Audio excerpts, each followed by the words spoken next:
L'énonciation, méthodo numéro 1. L'énonciation consiste à produire un énoncé en utilisant les possibilités offertes par la langue, les mots, la grammaire. Toute énonciation s'effectue dans une situation précise qui met en relation celui qui parle ou écrit et celui qui écoute ou lit.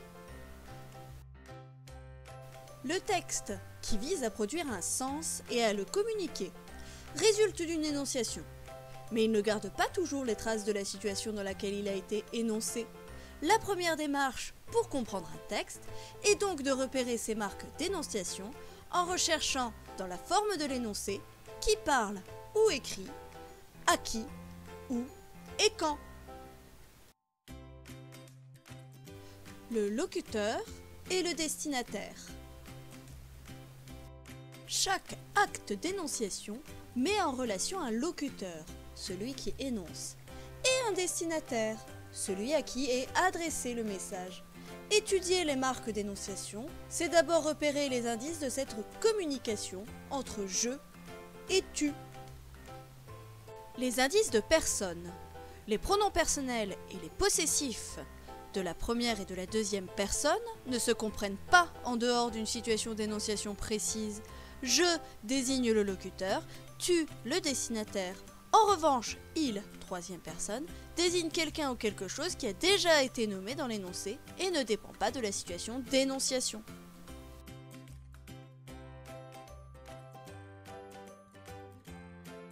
Les marques de jugement du locuteur ou modélisation.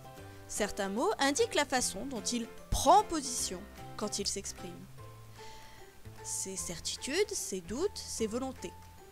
Je sais, je ne sais pas, peut-être. Une opinion favorable ou défavorable.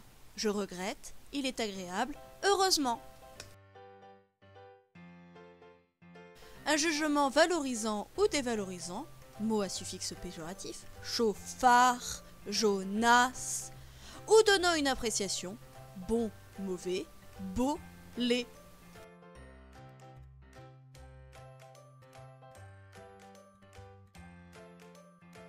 Les moments et les lieux de l'énonciation. L'acte d'énonciation se situe à un moment et dans un lieu repérable dans le texte grâce à deux séries d'indices qui sont également des marques d'énonciation.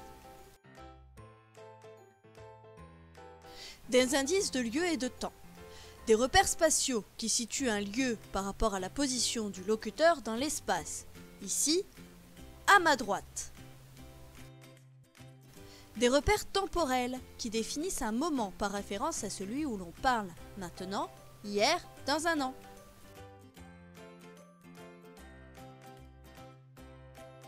D'autres repérages de lieu et de temps sont indépendants de la situation d'énonciation.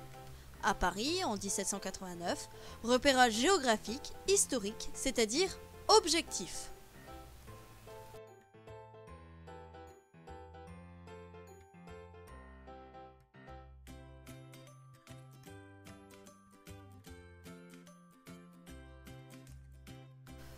Non loin de là, le lendemain, repérage relatif par rapport à un lieu ou à une date figurant dans l'énoncé. Certains temps des verbes. Le présent proprement dit, je lis. Événement coïncident avec l'énonciation. À distinguer du présent d'habitude ou du présent intemporel des dictons, des textes scientifiques. Quand Mars se déguise en athée, Avril prend ses habits fourrés. Dicton. Théorème de Pythagore. Dans un triangle rectangle, le carré de l'hypoténuse est égal à la somme des carrés des deux autres côtés. Texte scientifique. Le passé composé, l'imparfait. J'ai lu, je lisais. Événement antérieur au moment de l'énonciation. Le futur, je lirai.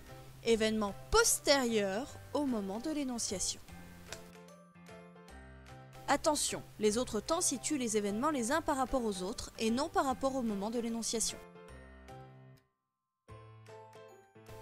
Dans la communication orale, on est directement plongé dans la situation d'énonciation. On trouve de nombreux indices, je, tu, ici, maintenant, et on comprend facilement ce qu'ils désignent.